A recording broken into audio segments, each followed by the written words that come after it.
Guys, welcome to impulse. So നമ്മൾ നോക്കാൻ പോകുന്ന ആൻറ്റി ഡിപ്രഷൻ ഡ്രഗ്സ് ആണ് കേട്ടോ. ഭയങ്കര ഇൻട്രസ്റ്റിംഗ് ടോപ്പിക്കുള്ള ഡ്രഗാണ് ആൻറ്റി ഡിപ്രഷൻ ഡ്രഗ് എന്ന് പറഞ്ഞാൽ. സോ ആൻറ്റി ഡിപ്രഷൻ അല്ലെങ്കിൽ ഡിപ്രഷനുള്ള ആൾക്കാരെല്ലാവരും സൈക്കാട്രിക് പേഷ്യൻ്റ് ആണെന്ന് വിചാരിക്കരുത്. കാര്യം ഇറ്റ്സ് എൻ്റയർലി ഡിഫറെൻ്റ് ആണ്. സോ എന്നാൽ ഡിപ്രഷൻ എന്ന് പറയുന്നത് ഭയങ്കര ഒരു പ്രശ്നമുള്ള കാര്യം കൂടെയാണ്. സോ എങ്ങനെയാണ് ആൻറ്റി ഡിപ്രഷൻ ഡ്രഗ് വർക്ക് ചെയ്യുന്നത്? നമ്മുടെ ബോഡിയിൽ കുറച്ച് അമിനെർജിക് ട്രാൻസ്മിറ്റേഴ്സ് ഉണ്ട്, ലൈക്ക് ബ്രെയിനിലാട്ടുള്ളത്. അത് ലൈക്ക് സെറോട്ടോണിൻ ഉണ്ട്, നോറെപ്പിനെഫ്രിൻ ഉണ്ട്, പിന്നെ ഡോപ്പമിൻ ഉണ്ട്. അങ്ങനെ ഒരുപാട് അമിനെർജിക് ട്രാൻസ്മിറ്റേഴ്സ് ഉണ്ട്. സോ ഈ ട്രാൻസ്മിറ്റേഴ്സിനാണ് ഏറ്റവും കൂടുതൽ അഫക്റ്റ് ചെയ്യുന്നത്. ചിലത് കുറയ്ക്കാം, ചിലത് കൂട്ടാം.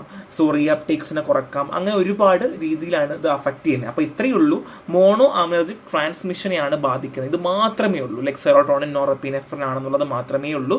ബാക്കിയൊക്കെ എല്ലാം ഏകദേശം സെയിം തന്നെയാണ് വരുന്നത്. സോ ഒരുപാട് ഡ്രഗ് ഉണ്ട് കേട്ടോ, നമുക്കതൊക്കെ നോക്കാം. സോ ഇത്രയുമാണ് മനസ്സിലാക്കേണ്ടത്. ഫസ്റ്റ് ഓഫ് ഓൾ മനസ്സിലാക്കേണ്ടത്, സോ ഇത് ക്ലാസിഫിക്കേഷൻ ആണ്. So serotonin nor adrenal reuptake inhibitors ഉണ്ട്, സെലക്റ്റീവ് സെറോട്ടോണിൻ ഉണ്ട്, സോ അറ്റിപ്പിക്കൽ ആൻറ്റി ഡിപ്രസന്റ് ഉണ്ട്. സോ ബേസിക്കലി ഈ നമ്മുടെ GPAT പോലുള്ള കോമ്പറ്റേറ്റീവ് എക്സാംസിലൊക്കെ ഈ അറ്റിപ്പിക്കൽ ആൻറ്റി ഡിപ്രസന്റിനെ പറ്റി ചോദിക്കാറുണ്ട് കേട്ടോ. ഭയങ്കര ഇമ്പോർട്ടൻ്റ് ആണ്. പിന്നെ റിവേഴ്സിബിൾ ഇൻഹിബിറ്റേഴ്സ് ഉണ്ട്, MAOARIMS എന്ന് പറയും. സോ ഡ്രഗൊക്കെ നിങ്ങൾ പഠിച്ചോളൂ, അതൊക്കെ നിങ്ങളുടെ പാർട്ടാണ്. ഞാൻ ഒരിക്കലും വായിച്ച സമയം കളയില്ല, ക്ലാസ് ലോങ് ആക്കില്ല. സോ നെക്സ്റ്റ് നമ്മൾ classification of anti depressant with mechanism of action പറയാൻ പോവാണ്. So monoamine oxidase inhibitor MAOIS പറ്റി പറയാം.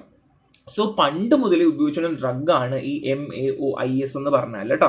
സോ മൊക്ലാബമൈഡ്, പിന്നെ ക്ലോർഗൈലിനൊക്കെയാണ് എക്സാമ്പിൾ വരുന്നത്. സോ ബേസിക്കലി നമ്മളെ ബ്രെയിനിലുള്ള അമൈൻസിനെ ബ്രേക്ക് ചെയ്യുന്ന എൻസൈംസ് ഇല്ലേ, ബ്രേക്ക് ഡൗൺ ചെയ്യുന്ന എൻസൈംസ് ഉണ്ട്, അതിനെ ഇൻഹിബിറ്റ് ചെയ്യുക എന്നുള്ളതാണ്. Inhibiting the enzyme that break down amines ആണ് കേട്ടോ. അങ്ങനെ ബ്രെയിനിൽ നമ്മുടെ ഈ പറഞ്ഞിട്ടുള്ള ഓൾറെഡി പറഞ്ഞ ഈ ഇതിൻ്റെയൊക്കെ ആക്ടിവിറ്റീസുകൾ ഉണ്ടാക്കിയെടുക്കുക എന്നുള്ളതാണ്. ഇത്രയേ ഉള്ളൂ കേട്ടോ.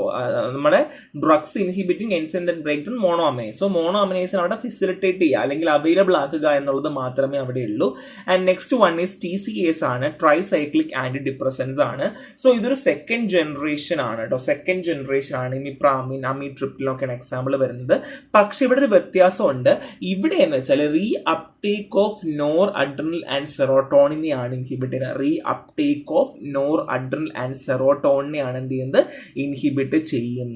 സോ അങ്ങനെ എന്ത് ചെയ്യുന്നു, ഇത് കാരണം ഈ റീഅപ്ടേക്ക് കാരണം ഉണ്ടാകുന്ന സൈഡ് എഫക്റ്റുകളെ കുറച്ച് കൊണ്ടുവരിക എന്നുള്ളത് തന്നെയാണ് ഇതിന്റെ മേജർ എയിം. അപ്പൊ അതുകൊണ്ട് തന്നെ ഓരോന്നും പഠിക്കുമ്പോൾ അല്ലെങ്കിൽ ഓരോ കാര്യങ്ങളും പഠിക്കുമ്പോൾ നിങ്ങൾ ശ്രദ്ധിച്ച് വേണം പഠിക്കാൻ. മെക്കാനിസം ഓഫ് ആക്ഷൻ തിരിഞ്ഞു പോകരുത്. ഓക്കെ, സോ റീഅപ്ടേക്ക് കൊണ്ട് ഉദ്ദേശിക്കുന്നത് ബേസിക്കലി എന്താണ്, ബ്രേക്ക് ആവുക അല്ലെങ്കിൽ ബ്രേക്ക് ഡൗൺ ആയി പോവുക എന്നാണ് നമ്മൾ റീഅപ്ടേക്ക് കൊണ്ട് ഉദ്ദേശിക്കുന്നത് കേട്ടോ.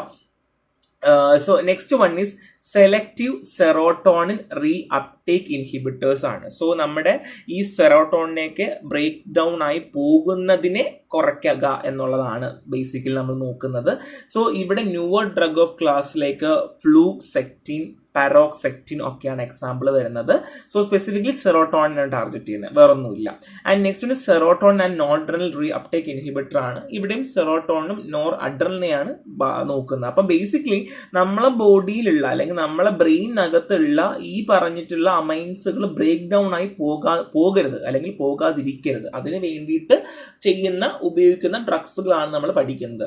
So mechanism of action already ഞാൻ എല്ലാം പറഞ്ഞതാണ്. സോ SSRIs ഓൾറെഡി പറഞ്ഞു, സെറോട്ടോണിനാണ് നമുക്ക് സെറോട്ടോണിന്റെ ഈ അപ്ടേക്സ് അല്ലെങ്കിൽ ബ്രേക്ക് ഡൗണിനെ ബ്ലോക്ക് ചെയ്യുക എന്നുള്ളതാണ്. അങ്ങനെ നമുക്ക് ട്രാൻസ്മിറ്റേഴ്സിന്റെ അവൈലബിലിറ്റി ഉണ്ടാക്കുക എന്നുള്ളതാണ് കേട്ടോ. അങ്ങനെ നമ്മുടെ ഇമോഷൻസ് ഒക്കെ കൊണ്ടുവരിക എന്നുള്ളത് തന്നെയാണ്.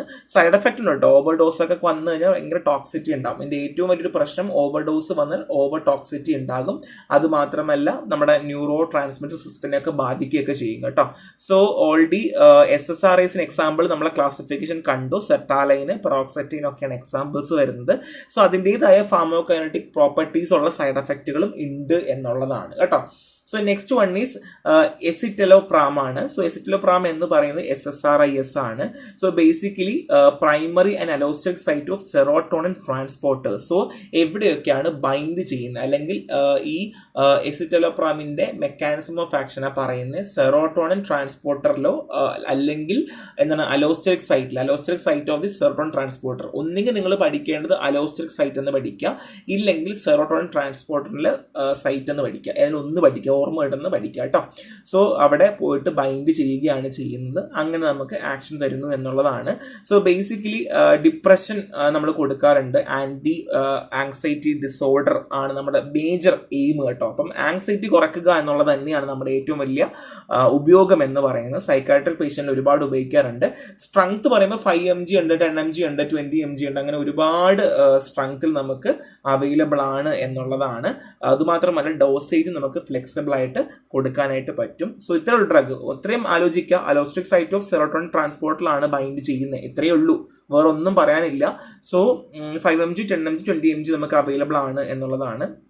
സോ ഫാർമക്കോളജിക്കൽ ആക്ഷൻ പറയാൻ ആണെങ്കിൽ സെറോട്ടോണിൻ ട്രാൻസ്പോർട്ടർ ബൈൻഡ് ആണ്. സോ ഈ എസിറ്റലോപ്രാം എന്ന് പറയുന്നത് high affinity to serotonin transporter ആണ്. നമ്മുടെ SCRTയോട് അല്ലെങ്കിൽ നമ്മുടെ സെറോട്ടോണിൻ ട്രാൻസ്പോർട്ടറിനോട് ഭയങ്കര അഫിനിറ്റി ഉള്ള ഡ്രഗാണ്. അപ്പോൾ അതുകൊണ്ടാണല്ലോ അവിടെ പോയി ബൈൻഡ് ചെയ്യുന്നത് അല്ലേ, അല്ലെങ്കിൽ ബൈൻഡ് ചെയ്യാൻ പറ്റുമോ അല്ലേ? അങ്ങനെ പോയി ബൈൻഡ് ചെയ്യുകയും അങ്ങനെ എന്ത് ചെയ്യുന്നു, അവിടെ നമുക്ക് ബൈൻഡിങ് കപ്പാസിറ്റി കാരണം നമ്മൾ അവിടുത്തെ ആക്ഷൻ കുറയ്ക്കുന്നു. And next one is allosteric modulation. നമ്മൾ അലോസ്റ്റിക് മോഡുലേഷൻ എന്ന് പറഞ്ഞു. അതിൻ്റെ കൂടെ തന്നെ ഈ ബൈൻഡിങ്ങിൻ്റെ കൂടെ തന്നെ ഈ ഡ്രഗ് എന്ന് പറഞ്ഞാൽ ഈ അലോസ്റ്റിക് സൈറ്റ് ഓഫ് SCRT നമ്മുടെ ഈ സെറോട്ടോണിൻ ട്രാൻസ്പോർട്ടറിന്റെ സൈറ്റിൽ പോയിട്ട് അലോസ്റ്റിക് സൈറ്റിൽ പോയിട്ട് ഇന്ററാക്ട് ചെയ്യുകയും അങ്ങനെ സെറോട്ടോണിൻ റീ അപ്ടേക്സിനെ ഇൻഹിബിറ്റ് ചെയ്യുകയും അങ്ങനെ സ്റ്റെബിലൈസ് ചെയ്യുകയും ചെയ്യുന്നു. അങ്ങനെ എന്ത് ചെയ്യുന്നു, സെറോട്ടോണിന്റെ അവൈലബിലിറ്റി കൂട്ടുന്നു. ഇത്രയും ബ്ലോക്കേജ് ഉണ്ടാകുമ്പോൾ ഓട്ടോമാറ്റിക്കലി സെറോട്ടോണിന്റെ ലെവൽ എന്ത് ചെയ്യുന്നു, കൂടുകയാണ് ചെയ്യുക, കുറയില്ലല്ലോ. അങ്ങനെ കൂടുകയും അങ്ങനെ എന്ത് ചെയ്യുന്നു, കോൺസെൻട്രേഷൻ കൂടി നമുക്ക് പ്രോപ്പർ ആവുന്നു.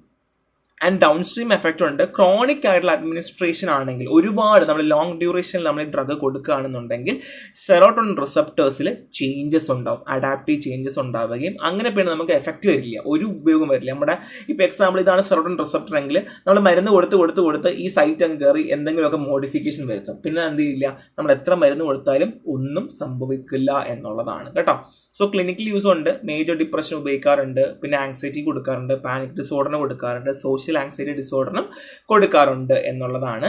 സൈഡ് എഫക്റ്റ് ഉണ്ട് കേട്ടോ, സ്ലീപ്പ് ഡിസ്റ്റർബൻസ്. എല്ലാത്തിനും ഇങ്ങനെ CNS ഉള്ള എല്ലാം സ്ലീപ്പ് ഡിസ്റ്റർബൻസ് ഉണ്ടാവും കേട്ടോ. ചില പേഷ്യൻസ് ഒന്നും മരിക്കും ഉറങ്ങാൻ പറ്റില്ല, അല്ലെങ്കിൽ അവരുടെ സ്ലീപ്പിംഗ് പാറ്റേൺ മാറിപ്പോവുക. പിന്നെ ഗ്യാസ്ട്രോ ഇൻഡസ്ട്രിയൽ എഫക്റ്റ്, അവർക്കാണെങ്കിൽ ചെറിയൊരു നൗസിയ വോമിറ്റിംഗ് ഒക്കെ തോന്നാറുണ്ട്, അല്ലെങ്കിൽ ചെറിയ ബുദ്ധിമുട്ടുകളൊക്കെ സൈഡ് എഫക്റ്റ് ആയിട്ട് വരാറുണ്ട്. പിന്നെ സെക്ഷൽ ഡിസ്ഫങ്ഷൻ കണ്ടിന്യൂസ് ആയിട്ട് ഉപയോഗിച്ച് കഴിഞ്ഞാൽ സെക്ഷുവലി നമുക്ക് കുറയുന്നു, താല്പര്യം കുറയുന്നു. പിന്നെ നമ്മൾ എജാക്കുലേഷൻ ഡിസോർഡർ, ആണുങ്ങളുടെ എജാക്കുലേഷൻ ഡിസോർഡർ ഉണ്ടാകുന്നു, പേഷ്യൻസിൻ്റെ ഒരു ക്വാളിറ്റി സെക്ഷൽ ലൈഫ് കുറേയൊക്കെ ചെയ്യുന്നു എന്നുള്ളതാണ്. സോ ഇത്രയേ ഉള്ളൂ, ഭയങ്കര സിമ്പിളാണ്, ഒന്നുമില്ല. നമ്മൾ എന്തൊക്കെയാണ് പറഞ്ഞത്, നമ്മൾ ഓൾറെഡി ക്ലാസിഫിക്കേഷൻ പറഞ്ഞു. സോ മോണോ അമിനർജിക് ട്രാൻസ്മിറ്റേഴ്സ് ആണ് നമ്മുടെ main aim. So serotonin, norepinephrine, dopamine ആണ് ഏറ്റവും. അതിൽ നിന്ന് ഡോപ്പമിൻ എന്നും പറയുന്നില്ല, സെറോട്ടോണിനും നോറെപ്പിനെഫ്രിനും മാത്രമേ നമുക്ക് പറയാനുള്ളൂ. സോ അതിലെല്ലാത്തിലും കയറി അഫക്റ്റ് ചെയ്യുന്നു, അതിനെല്ലാത്തിനെയും ബ്രേക്ക് ഡൗൺ ചെയ്യാതിരിക്കാൻ വേണ്ടി നമ്മൾ ഹെൽപ്പ് ചെയ്യുന്നു. Mono aminase oxidase inhibitor like enzyme മാത്രമേ ഉള്ളൂ, ബാക്കി എല്ലാം എന്താണ്, സെയിം തന്നെയാണ്, വേറെ ഒന്നും പഠിക്കാനില്ല. പിന്നുള്ള എന്താ പറയുക, നമ്മൾ SSRIs കാര്യം നമ്മൾ പറഞ്ഞു, എളുപ്പമാണ്. എന്താണ്, അവിടെ സെറോട്ടോണിൻ റീ അപ്ടേക്സിനെ ബ്ലോക്കേജ് ചെയ്യുകയാണ് ചെയ്യുന്നത് ഞാൻ പറഞ്ഞു. ആൻഡ് എസിറ്റലോപ്രാമിന്റെ കേസ് ഞാൻ പറഞ്ഞു, അതും സിമ്പിളാണ്. അപ്പോൾ നന്നായിട്ട് വായിക്കാം. നെക്സ്റ്റ് ക്ലാസ് കാണാം. Thank you.